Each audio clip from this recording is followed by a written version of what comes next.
Welcome to JEM online classes. Today, DSC School Assistant Social Economy class. ఇంతకు ముందు క్లాస్లో మనం డిమాండ్ అంటే ఏమి, డిమాండ్ సూత్రము అంటే ఏమి, డిమాండ్ ఫలము అంటే ఏమి, డిమాండ్ వ్యాకోచత్వాలు అంటే ఏమి అనే విషయాలు తెలుసుకున్నాం.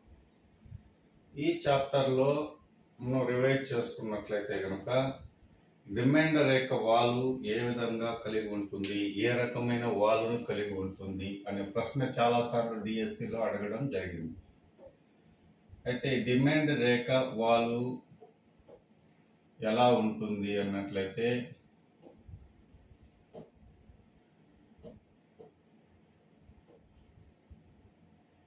ఎడమ నుండి కుడికి క్రిందికి వాలి ఉంటుంది, ఎడమ నుండి కుడికి క్రిందికి వాలి ఉంటుంది, రుణాత్మక వాలును కలిగి ఉంటుంది అనే విషయాన్ని మీరు గుర్తుంచుకోవాలి. ఇది చాలా ఇంపార్టెంట్ బిట్. సో దీనిపైన ప్రశ్న అడిగే అవకాశం ఉంది. తర్వాత మనకు ఈ డిమాండ్ సూత్రాన్ని ఎవరు చెప్పారు అనే విషయాన్ని కూడా మనం క్లాస్లో చెప్పుకున్నాం.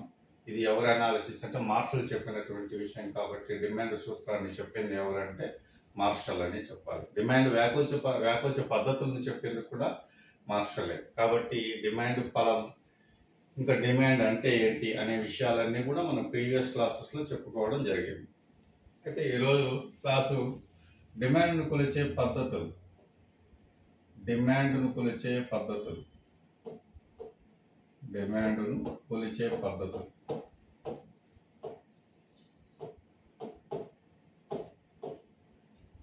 డిమాండ్ వ్యాకోచత్వాన్ని కొలిచే పద్ధతి, డిమాండ్ వ్యాకోచత్వాన్ని కొలిచే పద్ధతులు. సో ఇప్పుడు ధర డిమాండ్ వ్యాకోచత్వాన్ని కొలిచే పద్ధతులు, ధర డిమాండ్ వ్యాకోచత్వాన్ని కొలిచే పద్ధతులు.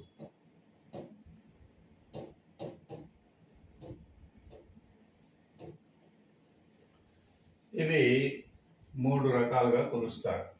ఒకటి మొత్తం ఖర్చు పద్ధతి, ఒకటేమో మొత్తం ఖర్చు పద్ధతి,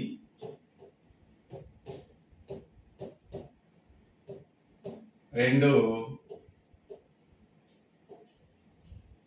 బిందు పద్ధతి, point method, total expenditure method, point method, third arc method,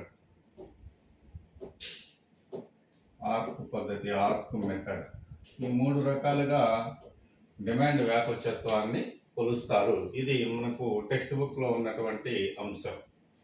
so వీటిపైన ఎలా క్వశ్చన్ అడుగుతారు అంటే ఈ సూత్రాల పైన క్వశ్చన్ అడిగేదానికి అవకాశం ఉంది. సూత్రం ఇచ్చి ఇది ఏ పద్ధతి అని అడగచ్చు, లేదా మొత్తం ఖర్చు పద్ధతికి సూత్రం ఏమని అడగచ్చు, బిందు పద్ధతికి సూత్రం ఏమని అడగచ్చు, ఆర్కు పద్ధతికి సూత్రం ఏమని అడిగేదానికి అవకాశం ఎక్కువగా ఉంది. సో కాబట్టి ఇది ఏంటో మనం తెలుసుకున్నాం. మొదటిగా మొత్తం ఖర్చు పద్ధతి గురించి తెలుసుకున్నాం. మొత్తం ఖర్చు పద్ధతి, ఈ మొత్తం ఖర్చు పద్ధతిని చెప్పినది మార్షల్. మొత్తం ఖర్చు పద్ధతిని చెప్పినది ఎవరంటే మార్షల్. ఇంతకుముందు మార్షల్ గురించి మన క్లాస్లో తెలుసుకున్నాం. ఈయన శ్రేయస్ నిర్వచనాన్ని చెప్పాడనే విషయం కూడా మనం ప్రీవియస్ క్లాస్లో తెలుసుకున్నాం. ఈయన ప్రిన్సిపల్స్ ఆఫ్ ఎకనామిక్స్ అనేటటువంటి గ్రంథాన్ని కూడా రచించాడనే విషయాన్ని కూడా మనం ప్రీవియస్ క్లాస్లో తెలుసుకున్నాం. సో అయితే మొత్తం ఖర్చు పద్ధతి అంటే ఏంటి అనే విషయాన్ని కనుక మనం తెలుసుకున్నట్లయితే వినియోగదారుడు జనరల్గా ఒక వస్తువు ధరలో, ఒక వస్తువు ధరలో తగ్గిన లేదా పెరిగిన, వస్తువు ధర తగ్గిన పెరిగిన వినియోగదారుడు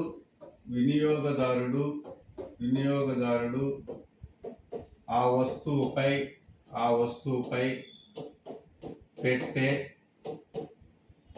ఖర్చులో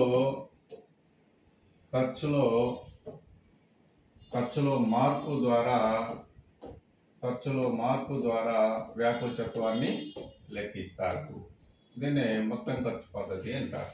సరే, ఒక వస్తువు యొక్క ధరలో మార్పు తగ్గినా కానీ పెరిగినా కానీ వినియోగదారుడు ఆ వస్తువు పైన పెట్టే ఖర్చు మొత్తంలో ఎలాంటి మార్పు వచ్చింది, దాని ఆధారంగా వ్యాకోచత్వాన్ని లెక్కిస్తే దాన్ని మొత్తం ఖర్చు పద్ధతి అంటారు. సో ఈ మొత్తం ఖర్చు పద్ధతిలో ఈ డిమాండ్ వ్యాకోచత్వాన్ని మీకోసం మూడు రకాలుగా చెప్పడం జరిగింది. అదేంటంటే ఇది x అక్షము, ఇది y అక్షము. సో ఇది ఒక బిందువు, ఇది బిందువు, ఇది ఒక బిందువు, ఇది కూడా ఒక బిందువు. అంటే మామూలుగా ఒక అక్షం పైన ఉన్నటువంటి రెండు బిందువుల మధ్య దూరాన్ని మనం ఏమంటామంటే ఆర్క్ అంటాం. ఇలా కూడా మీకు క్వశ్చన్ అడిగేదానికి అవకాశం ఉంది. సో అది తర్వాత మళ్ళీ తెలుసుకుందాం. సో కాబట్టి ఇక్కడ డిమాండ్ రేఖ ఇలా ఇక్కడి నుంచి ఇక్కడికి పెరిగిందంటే దీన్ని elasticity of demand is greater than 1. So ఎలా వచ్చిందంటే elasticity of demand is equal to 1. ఇలా తగ్గిందంటే elasticity of demand is less than 1 అని చెప్పడం జరిగింది. అంటే డిమాండ్ వ్యాకోచత్వం రేఖ ఎలా ఉంటే 1 కంటే ఎక్కువ, ఇలా స్ట్రైట్గా ఉంటే 1కి సమానంగాను, ఇలా తగ్గుతూ ఉన్నట్టు చూపించినట్టయితే ఈ వాల్యూను లెస్ దెన్ 1గా చెప్పవచ్చు. అంటే మీ సాపేక్ష వ్యాకోచ డిమాండ్ అని, వ్యాకోచ డిమాండ్, సాపేక్ష వ్యాకోచ డిమాండ్, ఏకత్వ వ్యాకోచ డిమాండ్,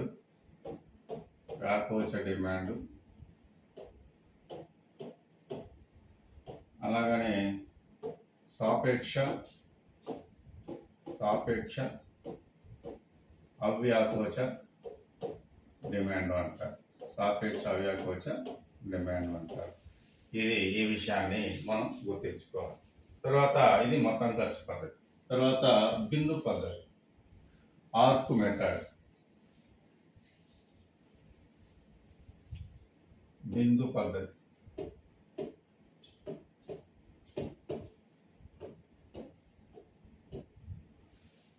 పద్ధతిలో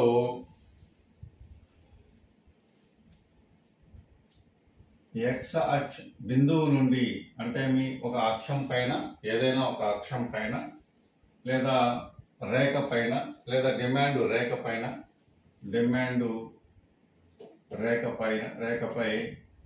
బిందువు నుండి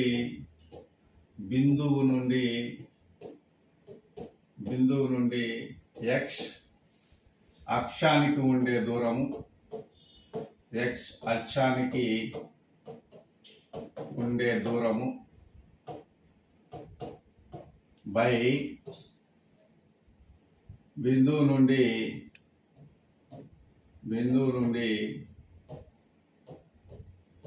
అక్షానికి ఉండే దూరము, బై బిందువు నుండి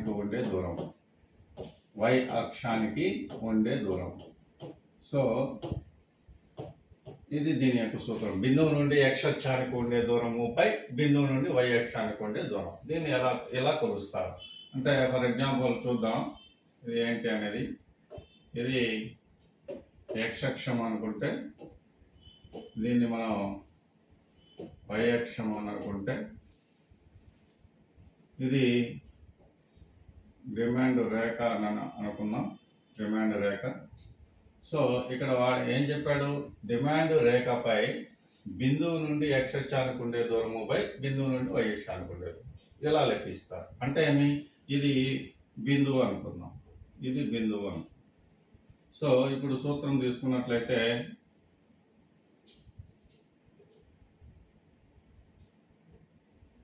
ఇది బిందువు అనుకుందాం, ఇదేమో x అక్షము, ఇది x, ఇది y. సో బిందువు నుండి x అక్షానికి ఉండే దూరము బై బిందువు నుండి y అక్షానికి ఉండే దూరం.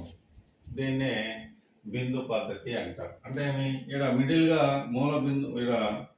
మూల బిందువుకి ఈక్వల్గా ఇక్కడ ఉన్నట్టు ఇది elasticity of demand is equal to 1 ఏకత్వ వ్యాకోచత్వ డిమాండ్ కలుగు. అంటే ఈ రేఖ పొడవు మనం 100 సెంటీమీటర్లు అనుకుంటే ఎగ్జాంపుల్గా డిమాండ్ రేఖ పొడవు వీటికి మిడిల్ పాయింట్ కాబట్టి ఇది 50 ఇది 50 అంటే 50/50 ఈక్వల్ టు 1.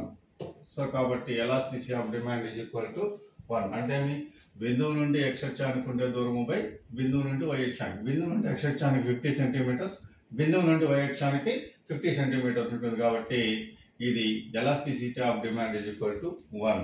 ఇక్కడికి వచ్చినట్లయితే దీన్ని 75 సెంటీమీటర్స్ తీసుకుంటాం.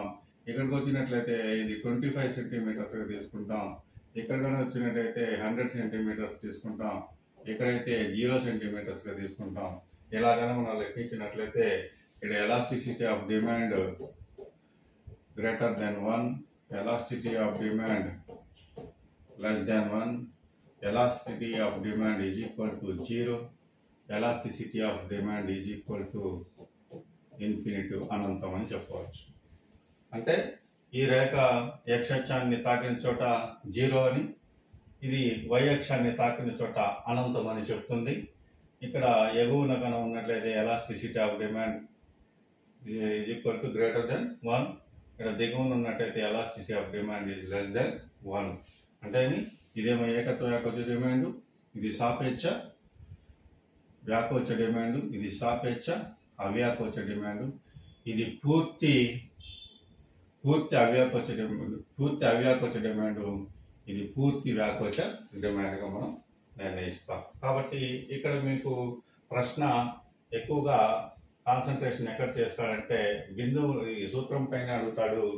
బిందువు నుండి x అక్షానికి ఉండే దూరము బై బిందువు నుండి y అక్షానికి ఉండే దూరం అని చెప్పవచ్చు.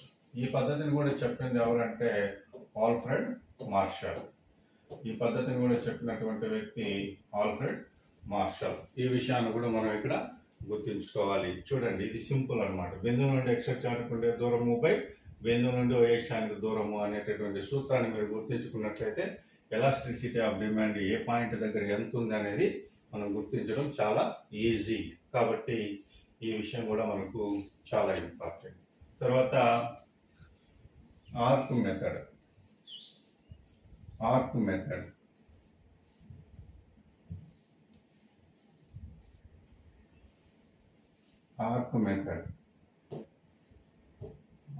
పద్ధతి. దీన్ని ఆర్క్ పద్ధతిని చెప్పింది బౌమల్ అనేటటువంటి ఆర్ట్ శాస్త్రవేత్త. దీన్ని ఇంకో రకంగా గణిత పద్ధతి అని కూడా అంటారు. ఇంకో రకంగా గణిత పద్ధతి అని కూడా పిలుస్తారు. ఈ పద్ధతి ఎప్పుడు ఉపయోగిస్తారు అంటే ఒక వస్తువు యొక్క ధర కానీ ఒక వస్తువు యొక్క డిమాండ్ కానీ సంబంధించినటువంటి సంపూర్ణమైన సమాచారం మన దగ్గర లేనప్పుడు ఈ పద్ధతిని ఉపయోగించి డిమాండ్ వ్యాకోచత్వాన్ని కొలవడం జరుగుతుంది. ఎప్పుడు ఒక వస్తువు యొక్క ధర కానీ డిమాండ్కి సంబంధించినటువంటి సంపూర్ణమైనటువంటి సమాచారం లేనప్పుడు ఆర్క్ పద్ధతిని ఉపయోగిస్తారని ఎవరు చెప్పారు? బౌమల్ చెప్పారు. దీన్ని మరో విధంగా మనకు ఏమంటారు? గణిత పద్ధతి అని అంటారు. ఇక్కడ ఆర్క్ అంటే ఏంటి అనేటువంటి విషయాన్ని కనుక మనం ఇంతకు ముందే చెప్పాను. ఆర్క్ అంటే ఏంటి అంటే ఒక రేఖపై రెండు బిందువుల మధ్య దూరం. ఒక రేఖపై ఇది డిమాండ్ రేఖ అనుకుంటే ఈ యొక్క బిందువు ఈ యొక్క బిందువు ఏ రెండు బిందువుల మధ్య దూరం అయినా సరే ఏ రెండు బిందువుల మధ్య దూరం ఆర్క్ అంటారు. అంటే ఒక రేఖపై ఏ రెండు బిందువుల మధ్య దూరాన్నైనా ఏమంటారు? ఆర్క్ అని మనం పిలవడం జరుగుతుంది. సో ఈ విషయాన్ని మనం ఆర్క్ అంటే తెలుసుకోవాలి. తర్వాత దీని యొక్క సూత్రం ఏంటి అనే దానిపైన ప్రశ్న ఎక్కువగా అడిగేదానికి అవకాశం ఉంది. సూత్రం పైన ఒకటేమో డిమాండ్లో వచ్చే మార్పు శాతము బై ధరలో వచ్చే మార్పు శాతము ఇది ఒకటి మార్పు శాతము అంటే NP is equal to delta D by delta P. Delta అంటే ఇక్కడ మార్పు అని అర్థం, డి అంటే డిమాండ్, పి అంటే ప్రైస్.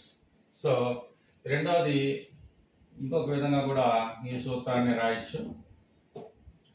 అది ఏంటి అనే విషయాన్ని కనుక మనం తీసుకున్నట్లయితే డిమాండ్లో వచ్చే మార్పు బై పూర్వపు డిమాండ్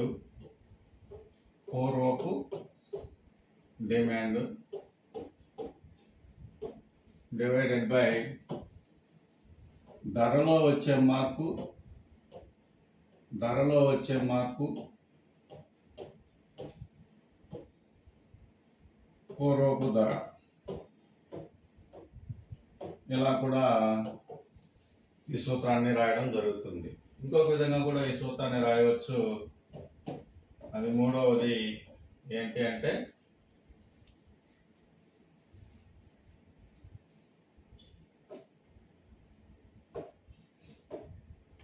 డిమాండ్లో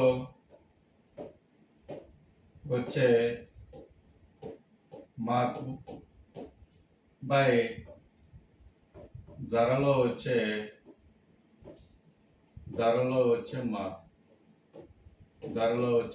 మార్పు ఇంటూ పూర్వపు డిమాండ్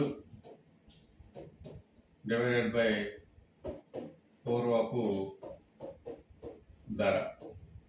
ఇలా కూడా ఈ సూత్రాన్ని రాయొచ్చు. చూడండి, డిమాండ్లో వచ్చే మార్పు శాతం బై ధరలో వచ్చే మార్పు శాతము. ఇక్కడ మార్పు అంటే డెల్టా సూచిస్తాం, దీన్ని డిమాండ్, పి అంటే ప్రైస్ అని. ఇక్కడ వచ్చే మార్పును పూర్వపు ధర అనే దాన్ని పూర్వము అంటే ఎక్స్గా మనం గుర్తిస్తాం. సో ఇలా మన సూత్ర రూపంలో కూడా దీన్ని రాసినట్లయితే ఫస్ట్ దానికేమో NP is equal to delta D by delta P, ఇది ఫస్ట్ వన్. రెండోది డెల్టా డి బై